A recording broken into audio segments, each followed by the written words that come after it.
tonight. We had a small break. I am so happy to be here with all of you. And Jason Joyce is away this month in August. And so we have a special August co-host. And I hope everyone gives a big welcome to Eric Haugen. How's it going, Eric? Fantastic, Marnie. It is great to be here, keeping the seat warm for Jason for the month. And if I'm 1/3 of the host that he is, I will consider this a success. Well, I have full confidence in you. And we are joined here tonight by our friend, Brian Sandom. Hi, Brian. Hi, Marnie. Hi, Eric. How are you guys? Fantastic, Brian. It's great to see you. You are coming to us from lovely St. Louis Park, Minnesota, correct? St. Louis Park. Yep, absolutely. There's actually a fair number of Marty. There's a fair number of Hopkins 88 grads in St. Louis Park, isn't there? I think I want to say Todd Dvorak, Brian Olson, Joy Geislinger. I know this all from watching KHOP88. Do you run into people from Hopkins in town? No, I have not. And if I had, I might not recognize them. But we were driving a little bit more around St. Louis Park just this past weekend and marveling at actually how big it really is. I always kind of thought it was smaller, and we were kind of up on the edge of the Minnetonka Golden Valley corner of it and realized St. Louis Park is actually a pretty big suburb. So yeah, no. I think the question is, you may not recognize them, but they might not recognize you with that sick flow you've got going on. Have you been wearing your hair long for a while, or is this a pandemic thing? Yeah, no, good. I've always kept my hair short. So yeah, this is pandemic only.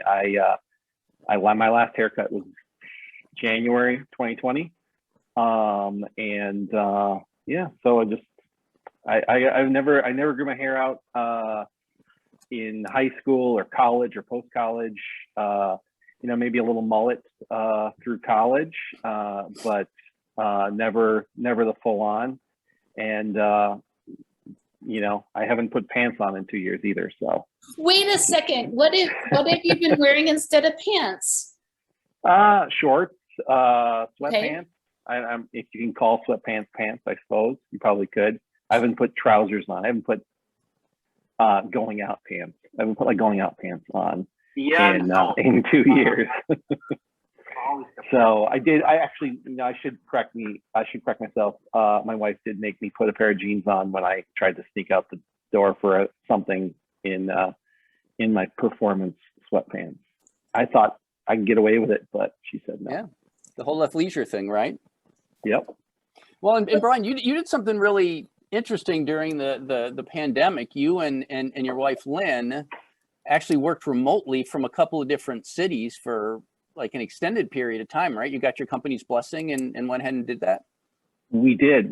Prior to the pandemic, we decided before all this stuff happened that we wanted to try working remotely, and so we talked to our respective employers, and they said, yeah, sure, go for it. And so in January, I guess it was the start of February 2020, we headed down to Charleston, South Carolina, and worked there for a month.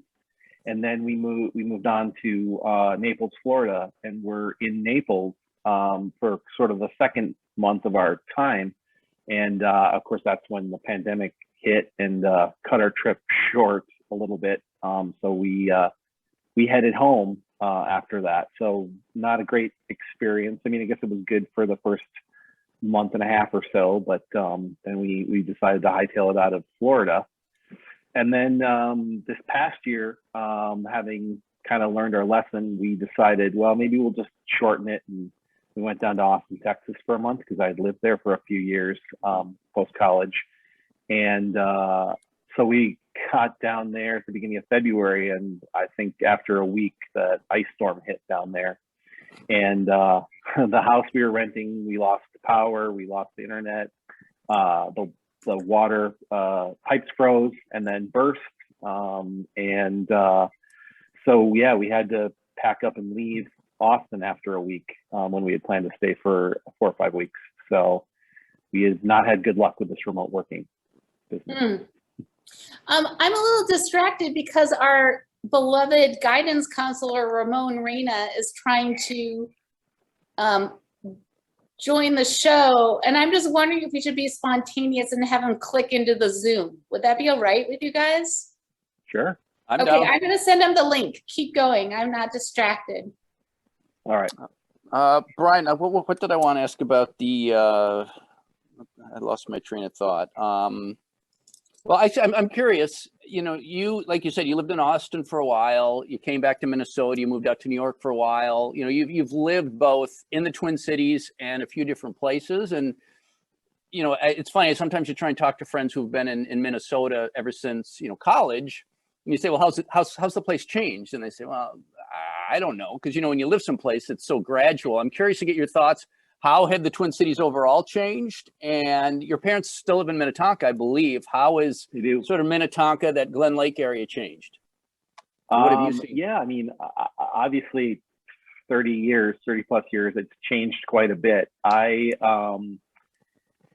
think post-college, I was back here for a few years post-college, about 6 years. And kind of was at a point where I was like, wow, I lived here my whole life, lived in the Midwest my whole life, went to college in the Midwest, and kind of seeing that I was maybe on this path where I was never going to leave and was never going to live anyplace else. And so one of my college buddies was kind of itching to get out of the Midwest at the same time. And so we started looking around, and we ended up in Austin, Texas, post, I think it was 98, so 28.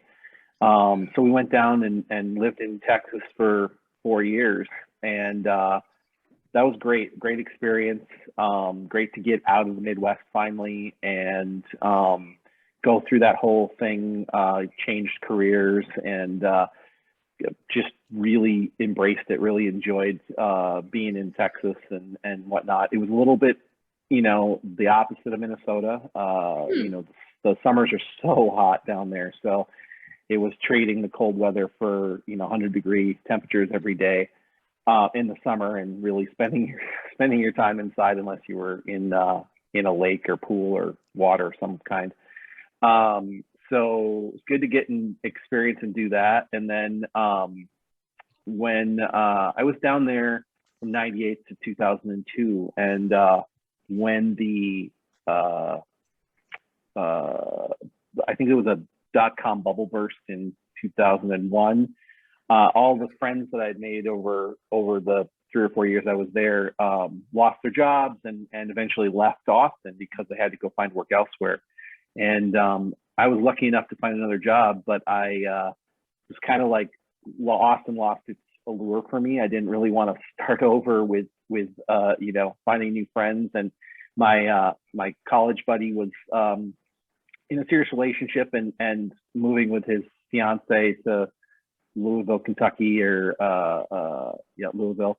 And so I was like, you know, it's probably time to leave Texas, but I'm not quite ready to go home. Wasn't ready to go back to Minnesota. And so I called up Eric. I'm giving you the long version of the story because I know I'm not answering your question, but this New York story is a good one, though. How Brian ended up in New York is a pretty funny story, actually. Okay, wait. But before you go to New York, 2 things. One, did you learn how to two-step in Texas? I did a little bit. I mean, I think I gained a new appreciation for country music, at least old country music, you know, the Willie Nelsons and Robert Earl Keen, Pat Green, and, you know, just that sort of Texas country, I guess. So yeah, I did sort of, and the people down there were so nice and so cool. And there were a lot of people who, Austin is kind of an oasis in Texas, right? So it's very different from the rest of Texas. A lot of transplants, so it's easy to meet people in Austin. They're very friendly because they're like, hey, where are you from? Because we're not from here either.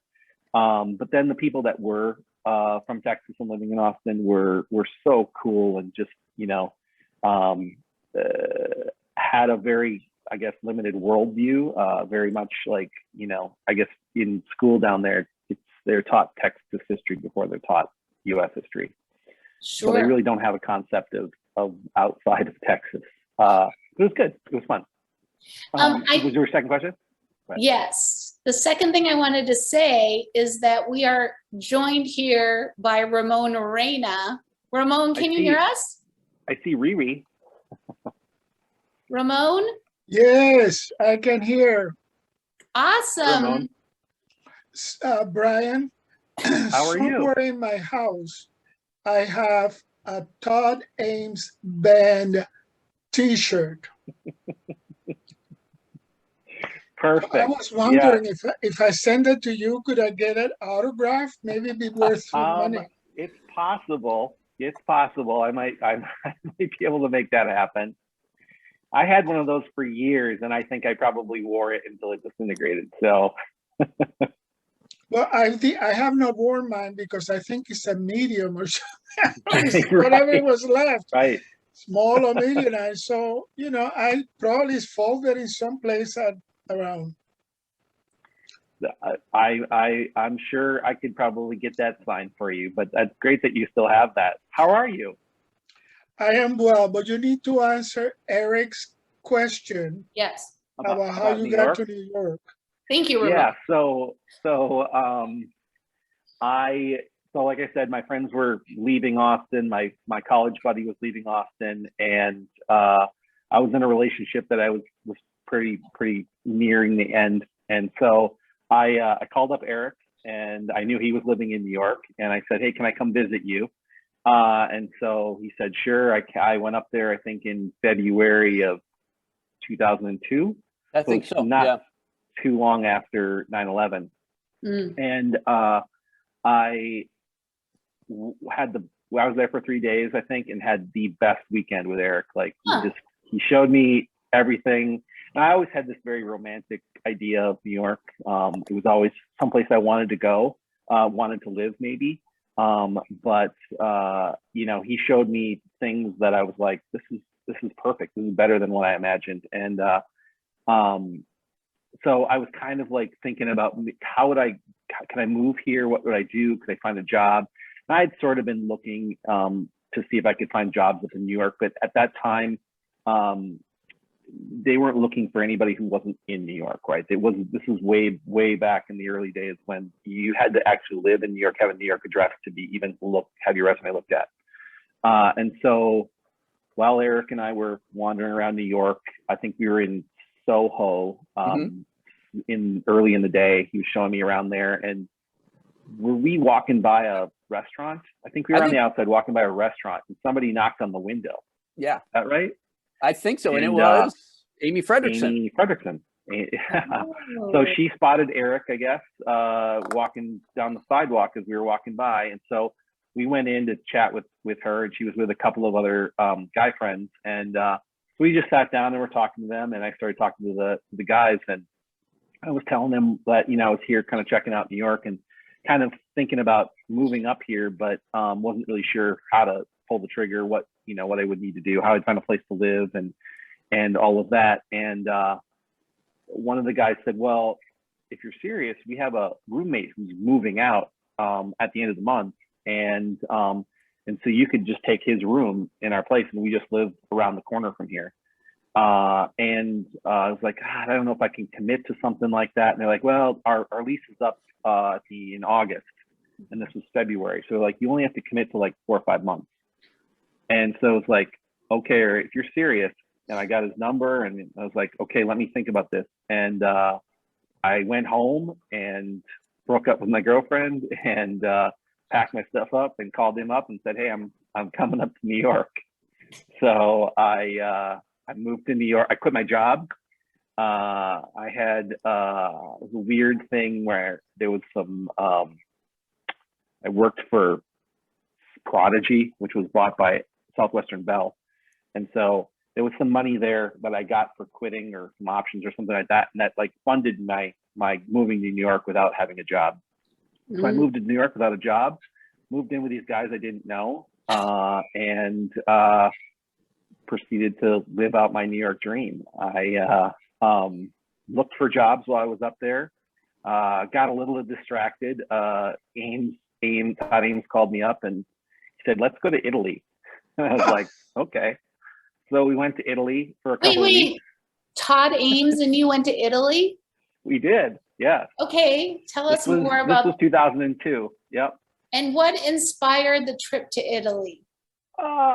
Todd said he spoke fluent Italian, and he's like, I always wanted to go to Italy. Do you want to go? And I said, well, I've been there once before, but I was like, yeah, sure, why not? I was a little depressed. I think I was probably 2 months into my time in New York and hadn't found a job yet, and was sort of like, oh, this is gonna suck. What am I gonna do? And so it was a good distraction. So he's like, let's go, and so we went and just bummed around Italy for a couple of weeks. It wasn't, anything too crazy, but we had a good time. And then I came back and kept looking for a job, and I think I ended up finding a job about the same time that the lease ended.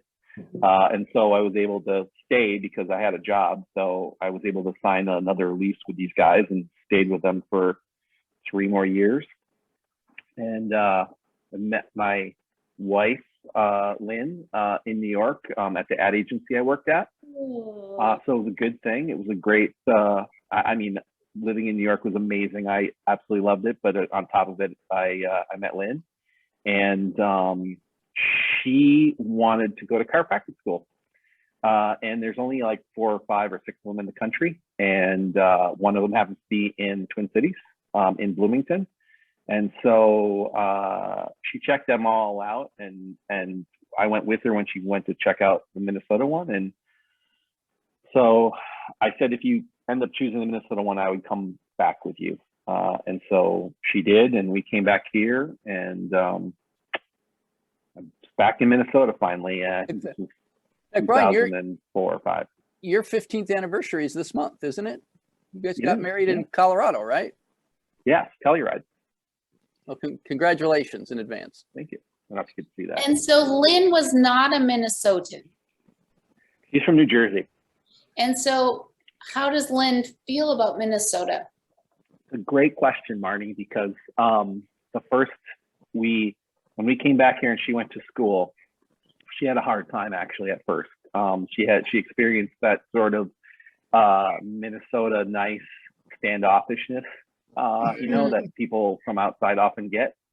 And so the first couple of years here, while she was going to school, she did not like it very much at all. And I think she was in school for 3.5, 4 years. And when she got done, we were kind of like, okay, now that we were here for her going to school, now that she was done, what should we do?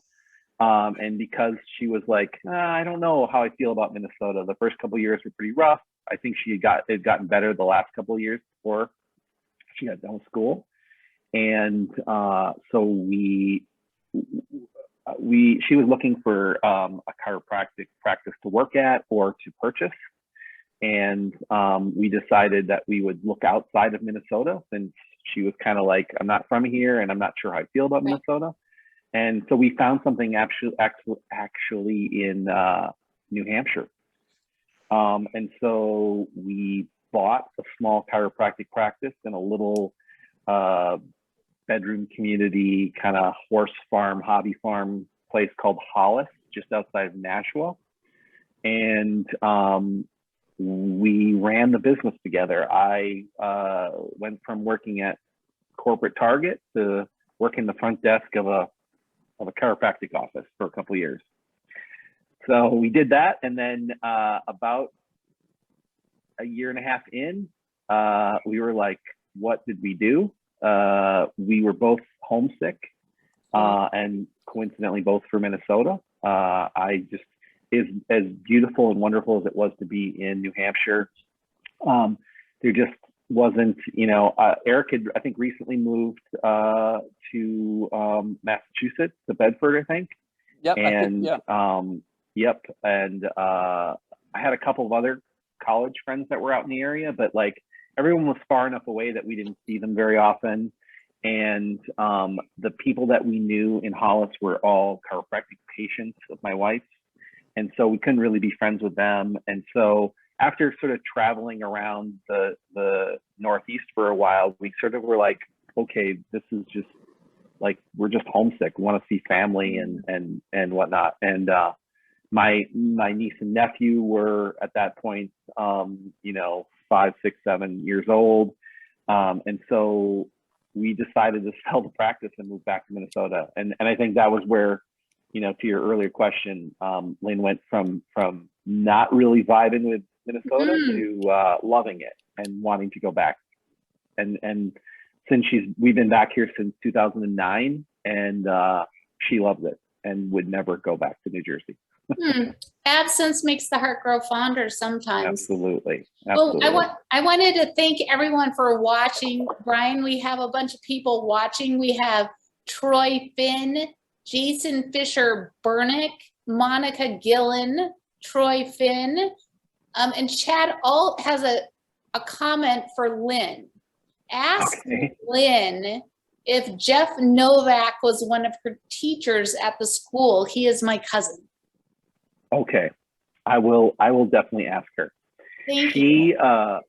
After we sold the practice, she basically was done with chiropractic. And so she's been back in the corporate world. We met at an advertising agency in New York, and she's been she worked at ad agencies for a little while, and then she's been at corporate Target for, 8 years now. So, but I bet if she knows Jeff Novak, she will remember that. Now, Chad Alt has another we have a few Austin comments, so I'm going to go back to Austin if that's okay. So Chad writes, Austin rocks. You know Jeff Novak? Is it good? Yeah. She knows him, and she thumbs up. Okay, cool. What a small world.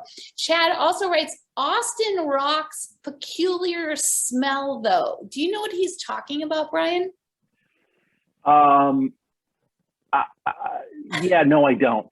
Definitely, it's a peculiar place. It's definitely a weird kind of place. But to Eric's question way earlier about changing, going back to Austin in February, it was not the Austin that I was that I lived in 2000 and from 98 to 2002. It has grown so much and is so different, and it has lost its character that it had back then. It has become a very much just a big urban center, with the same problems as every urban center. I don't know. It didn't feel any different than Dallas or Houston, or it's just really, really changed quite a bit. So I didn't notice the smell, but maybe there is a smell there now. And there's one other Austin question, which is from Jason Fisher Burnick. Did Brian enjoy 6th Street? Did you ever go to 6th Street? I did. Please tell us. Yes, it's the main street. It's kind of like their version of Bourbon Street, I guess. It's just there. It's where all the college students go. It's where all the college bars are. So it's a big party street. And then I think on Friday and Saturday nights, they shut the street down and turn it into just a pedestrian walkway because there's just so many people. So yeah, I've spent far too much time on 6th Street when I was younger. Yeah, and Brian, I'll embarrass you a little bit here if that's okay. Bring it. Yeah. Was 6th Street, was that where you sprained your ankle or tore ligaments in your ankle jumping off of the Winnebago that was parked down the street that you were climbing on after a few too many? Or was that somewhere else in Austin? Yeah, that was off of 6th Street, actually, but yeah, that wasn't too far away. Yeah, so.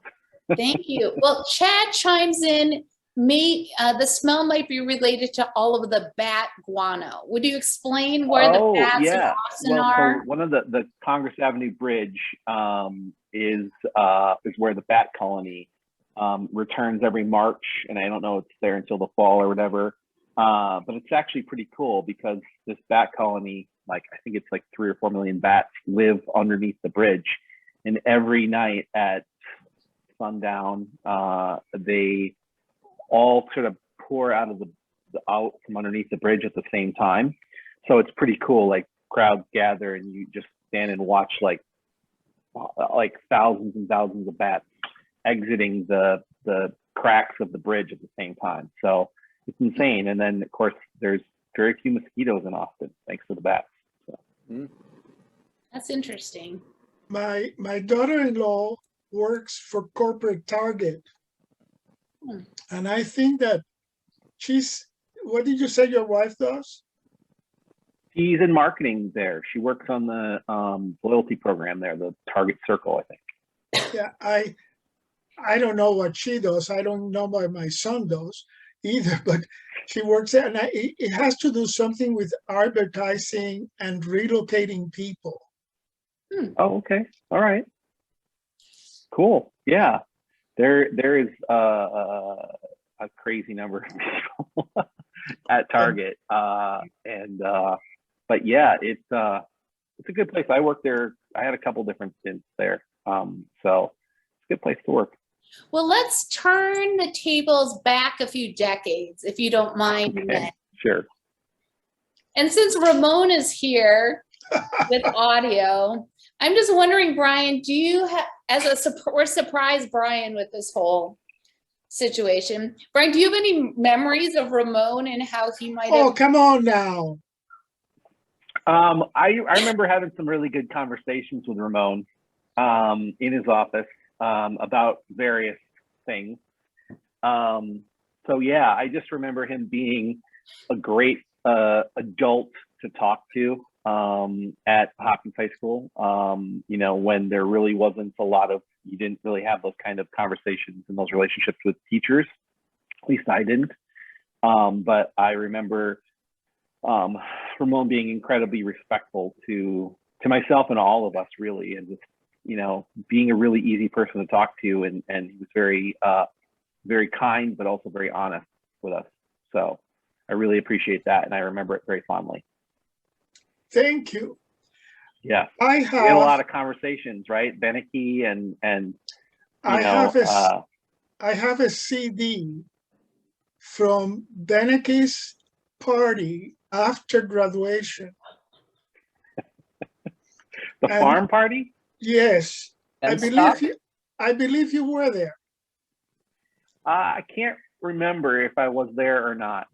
I had some pretty strict parents, so there were certain things I could do or get away with, and certain things I couldn't get away with. So, well, I would have to review it to see whether your face is there or not. But there were a lot of people there.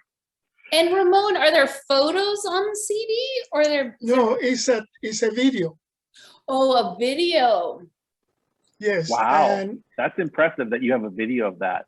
Because didn't the cops bust that? Yes, they did. Yeah. It's kind of a sad story because I knew that Paul was not doing well, and I got this CD, and I looked at it and I said, "Why am I getting these?" And unfortunately, I realized later that it was one of the things that people do, give things that they value to others. And so I got the CD. So it's 10 kind of years later. Yes, it's kind of bittersweet. Yeah, yeah. Oh man. It is. Well, I would like to see those photos too. I actually have an audio tape of, well, Ramon, you were not at my house. I have this audio tape of Eric and Brian and Paul and Bob. It was before I was like going on some trip, and they left me audio messages. And I still have it, but I don't have a cassette recorder. We'll have to do a multimedia session sometime soon. Wow. So Brian, in addition to Ramon, was there another adult at Hopkins High that had a positive impact on you? That's a good question. I struggle to remember a lot of the teachers and whatnot. I think probably the person I remember most fondly, and I cannot remember his name, but you probably do. He was a poetry teacher. He was a tall, thin guy with, I think, kind of balding, grayish hair. Bordegan. What was that? Bordegan? Yeah. Now I can't remember. Say that. Roman. Roman Bordegan. Yeah. Right? Yes, that's who it was. He died. Yeah.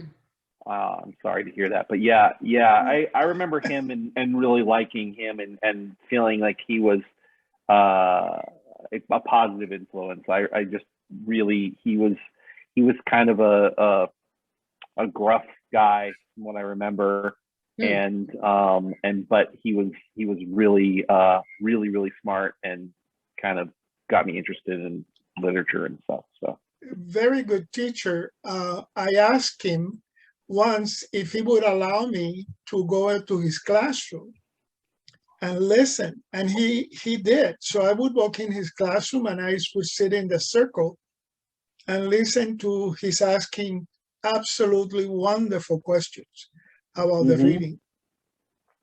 Yeah, he was a smart guy, and I just remember him like challenging us in a very good way. So.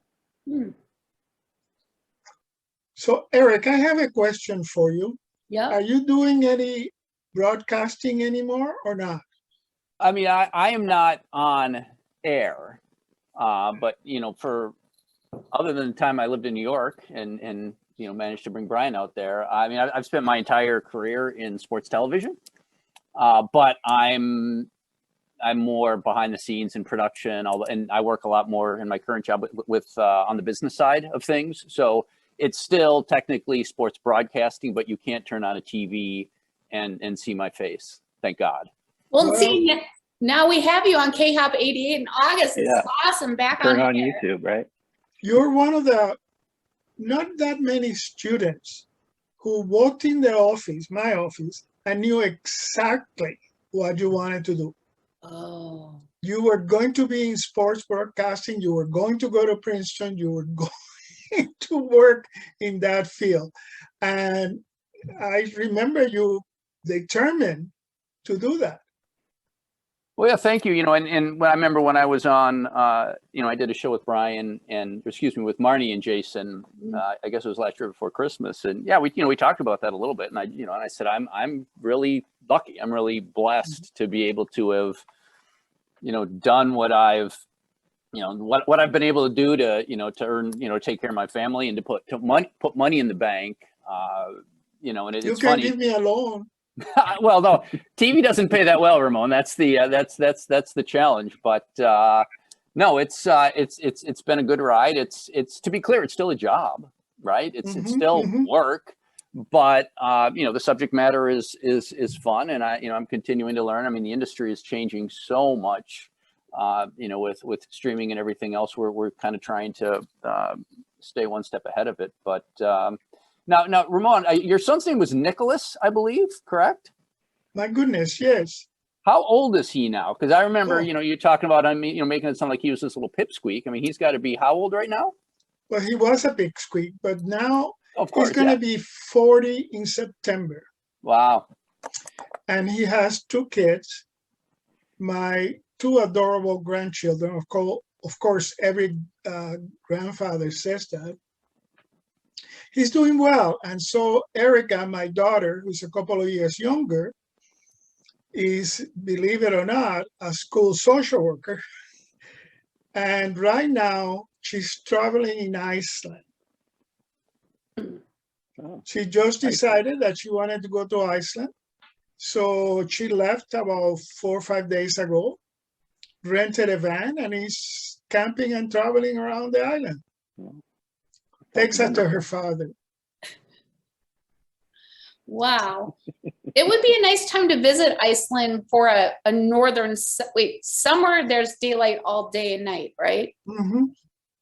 Well, she called, I spoke with her today, and she said it was 10:30 at night there, and the sun was still out. Cool. That sounds really cool. And so, Eric and Brian, I have a question for both of you. So I'll start with Eric. Do you have a first memory of Brian?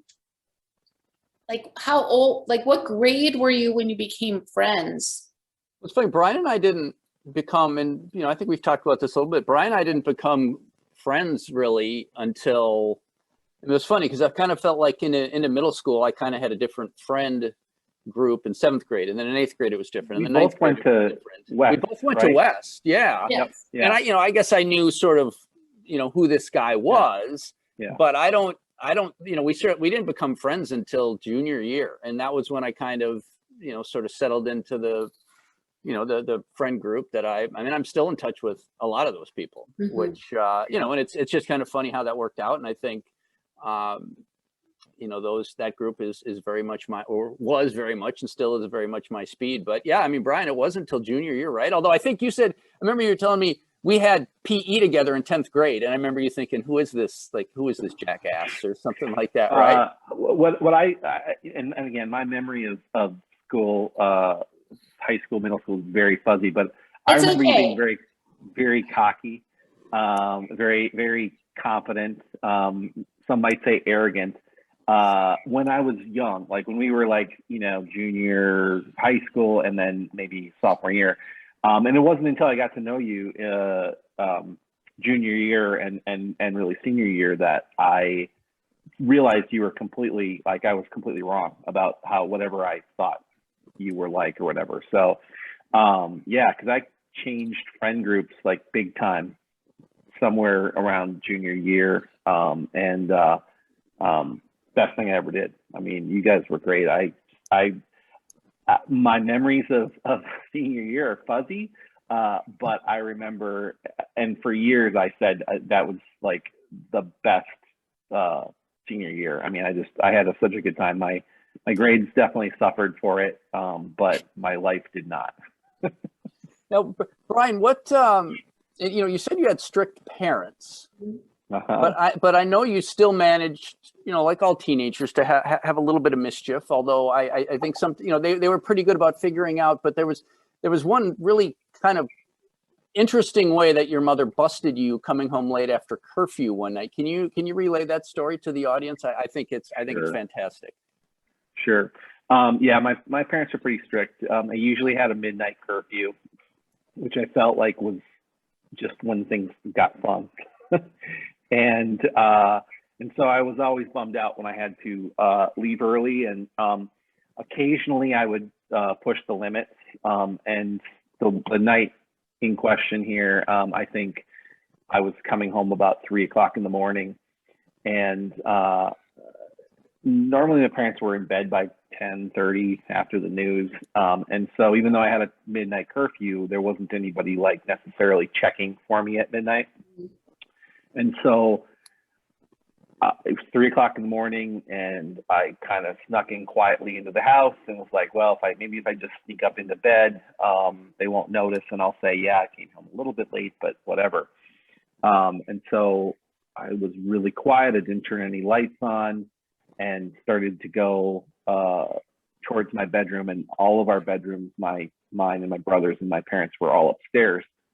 And so I was at the bottom of the stairs and about to head up the stairs, and my mom had gotten up to use the restroom, as she often did. And so she got up, and I thought, okay, well, maybe she'll just go right back to bed. And she came out of the restroom, and she started coming down the stairs. And you know, I was pretty acclimated to the dark at this point, and so I could see her pretty well, but she couldn't see me, and she didn't have her glasses on and whatnot. And so I kind of panicked. I wasn't sure what to do, because she was coming down the stairs, and I thought if she came downstairs and saw me downstairs, I was busted for sure. And so I decided, well, maybe if I like hug up against the side of the wall, and she's coming down holding the railing, that I can sneak by her on the stairs. So I tried to do that, and got about halfway past her, and then all of a sudden her hand reached out and touched me, and she screamed. Screamed bloody murder, and I was busted. So yeah. and you also sometimes it didn't always work out so well. You also pulled off one of the all-time great hoaxes, because you know your dad was a mechanic, right? Mm-hmm. And I think he had fixed up that, I can't remember, it was some kind of Volkswagen, and you know, Jason and I talked about it, you know, again, when I was on with him and Marnie a few months ago. But I can't remember, there was some point where your parents didn't want to let you drive to school or something like that, but they said if you were doing a sport you could. So somehow you faked being on the track team one spring so that you could keep driving the car to school, right? How the heck did you pull that off? I'd played soccer, and then I had was on the cross country ski team, and so I was able to use those after school curriculars as an excuse to drive to school, because otherwise my parents were like, well, if you were done with school at 3 o'clock or whatever time it was, you could just take the bus home, right? And so I was like, well, when I was in these other sports, it was you can drive because coming home after those sports, the bus was inconsistent or whatever, so they let me drive on those times. And so when it came to spring, I was like, oh, I went out for track, and I'm in track, so I have track practice after school. And so that got me two things. That got me the car, and it got me like 2 or 3 hours after school every day to do whatever I wanted. So yeah. And did they figure it out? I thought at one point they said, I bet you're not even on track. And you said, yes, I am. They didn't, but the lie was pretty elaborate, because I would, occasionally it would be like, oh, and we have a meet. And so the meet bought me even more time. And so, the meet might be, the meet's over here in Blaine. And so I'm not going to be back till 8 o'clock. And then I would have the car and not have to be home till 8 o'clock that night. So one of the sticking points with my family growing up was they always wanted to have dinner together. Like, it was a big thing. We always have to eat together. And I just thought it was ridiculous. Like, we don't have to do it every day. And so I loved those opportunities where I could say, I have practice or I have a track meet until 7, 8 o'clock at night. And so I'm going to miss dinner. And then I would go, and Ames or Beneke and I would go eat, do whatever until 8. And I got out of dinner with my family. Wow. I appreciate this as a parent of a teenager to look out for this sort of situation, Brian. One of the questions I have is, what car did you drive? Did you have a VW of some sort? Oh yeah. It was it red? I had a VW Bug, or not a Bug. I'm sorry. It was a Rabbit. A Rabbit. A VW Rabbit. There was a Dasher. There was something called a VW Quantum. My dad was a mechanic, and so he would pick up these like old cars that people didn't want to spend any money to fix, and he would buy them for cheap and then fix them up, and they became cars that we drove around. So it's interesting that I would even remember that you drove a VW. I have another regular question that we ask our guests. Did you have a job in high school? I did. I worked at Kmart at what is it, 101 and 7? I don't know if it's there anymore, but yeah, I did. I worked for $3.60 an hour, and that was pretty cool too. I worked in the automotive and sporting goods department, and so it was kind of cool. It was never up front like cashiering or anything, and I sold guns and drilled bowling balls and fishing licenses and cut keys in the automotive department. And so it was a good job. I really liked working there and having some cash. Do you have kids? No, nope, not in the cards. Do you have pets? I do. We have a little Yorkshire Terrier named Franklin. He's around here somewhere. I think he's probably on my wife's lap right now. Okay. He's a little terror. He thinks he's a 70-pound pit bull, but he's harmless. Okay, I have Chris Camp is here again, one of our regular wonderful guests, and she comments, Kmart is gone now. It is now a Target. I think Target is kitty corner from where it used to be, but yes, I'm pretty sure the Kmart is gone from there. So. Well, Ramon, do you have any other questions for Brian as we near the end of this amazing episode? No, I was thinking about your comment about you have teenagers.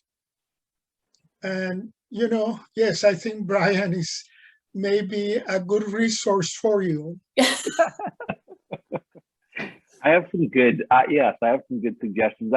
You reminded me, the question about the car and stuff reminded me of something else. And that was before I drive, because I didn't drive until really late. Like it was pretty much after junior year that I started driving. I was younger than most. Yeah.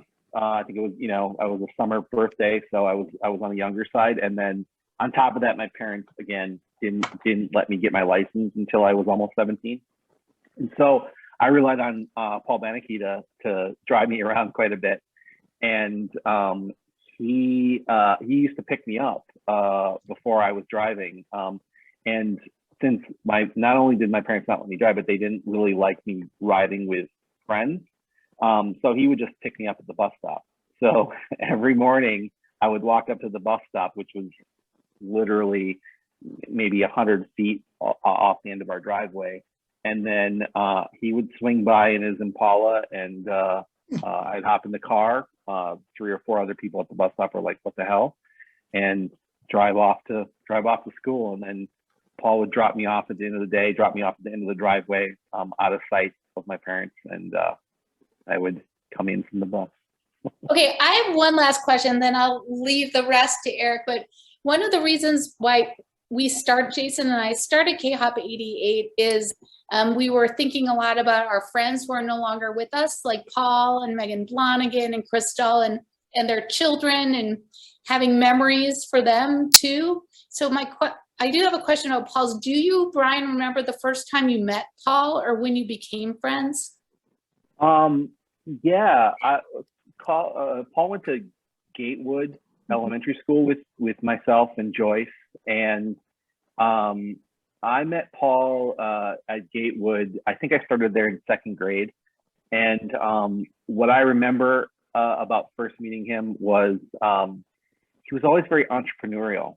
I mean, even like in grade school, and he was going up to like the local Tom Thumb or whatever and buying up a bunch of candy and then bringing it into Gatewood and selling it out of his backpack. And so he did that at West too. He did that at West too, didn't he? Still do that in junior high school? Yeah, I remember, and I didn't know Paul, although we played football together, so I knew him a little bit. And I just remember him carrying that dang backpack around everywhere he went. So it was probably like 5th, 6th grade in elementary school, but he made a fortune doing that, at least a fortune for a grade school kid. But he was very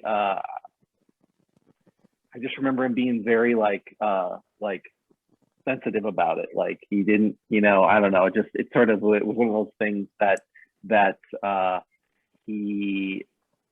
people would ask him about it or something. He was trying to keep it very hush hush. So he would be like, "You can only buy candy from me at these certain times in these certain places, and don't talk to me about it when it's not." He was very cautious about the whole thing. So yeah, it was. And I'm trying to remember, we played like soccer together and stuff like that. So, but yeah, that was one of my first memories of Paul. That's fantastic. Thank you. What do you think, Eric? Our hour is coming to an end soon. Yeah, and I the great thing about Brian is he and I think we've kind of picked up on this, hopefully the audience has picked up on it during the show, is Brian. I've probably seen Brian in more states, like in the US, than any friend from Minnesota, because I'd visit Brian at Lutheran, Iowa. Brian came out to Jersey once and visited me at school. Obviously we lived in New York together, or not together. We went to spring training once together. We went to Florida, spring training, and played some golf. When Brian and Lynn were living in Nashua, it was Karina's first birthday. So Brian and Lynn came to my daughter's first birthday party, which was great. Very special to have them there. So it's been kind of cool how we've, managed to kind of keep this friendship thread going, I guess. And the other thing too is, and heck, Brian, I think I said this to you last month before I saw you. I've just always admired Brian's ability. Like, I'm going to move to Austin. All right, but I'm going to move to New York and just say, I'm going to move somewhere and figure it out. Right. I think that takes a certain spirit and a certain sense of adventure. I think that not everybody has. That's true. Thank you. Well, Brian, is there anything you want to ask us before we go? No, it's so good to see you guys. And I guess I'm glad I did this. It wasn't as bad as I was. What did you think would happen? I don't know. I didn't, I thought you'd maybe ask me a bunch of questions that I didn't remember the answer for or whatever. But, this was very nice. It was good to catch up. It was great to see you, Marnie. I feel like it's been way too long. So hopefully we can see each other in person at some point. And it's good to see Eric again. It's great to hear from Ramon. And I hope everyone is doing well. And yeah, thanks. Well, it's so cool. Well, a couple things as we wrap up. So Brian. Yeah, who do we have coming up, Marnie? I'm supposed to ask you that, right? Sorry. Yes, thank you, Eric. Well, we have amazing guests lined up. Next week, we have Peter Filkins confirmed. August 17th, Todd Brothman. And I've heard a rumor that Rick Marker is going to try and crash the Zoom. Then we have Tony Cobb. We are scheduling a date for him to come on. And then for all of you North Junior High friends, I have reconnected with Peter Graff, who was our English teacher, judo teacher, football coach, softball coach. And I'm hoping to convince him to come on in August too. So I'm very excited about that. And Brian brought up Afraid of Memories. I think that's one of the fun things about this show is the shreds of memory are funny and, interesting to share, and a little bit of memory jogs a little bit more. So we're going to keep doing this until we talk to every single one of you. Todd Ames will be the last one, I predict. He will be the last one. But maybe he would come on He without is the white video. whale. Would he What's come? that? Would he maybe without video? We need to Doubt it. We need to do a Todd Ames Rhythm and Blues review reunion show. And I can't even remember who was in the band. I know Paul Beneke sang. I think Bill Hobbs played bass. Oh yeah, I can't remember who else was in it, but that's one of the we need to get on that. I think that would be a terrific show. Okay, everyone. I think Eric, Brian, Ramon, everyone, I think we should just aim for September. I'm penciling it in. Well, first we got to figure out who was in the band. Honestly, I can't. I remember. I played Triangle. I played Triangle. Okay, well, I just made Todd aware of this, so I think maybe he'll check out a few of these, and maybe he'll be a little less resistant to it, or maybe not. Well, the other thing, Kristen Arnie still has her Todd Ames Blues Band T-shirt, so you can tell Todd we can. Several of us could be wearing ours. Brian, okay, where is Todd now? He lives in the Twin Cities here. He's I think out in Wayzata or near there. Okay. Well, this is so great, Ramon. Thank you so much for improvising with us. And we will see you next Tuesday, everyone, on KHOP88. It will be our 63rd episode. Very cool. Wow. Thanks for having me. Good to see you guys. Bye. Thank you. Everyone. Take care.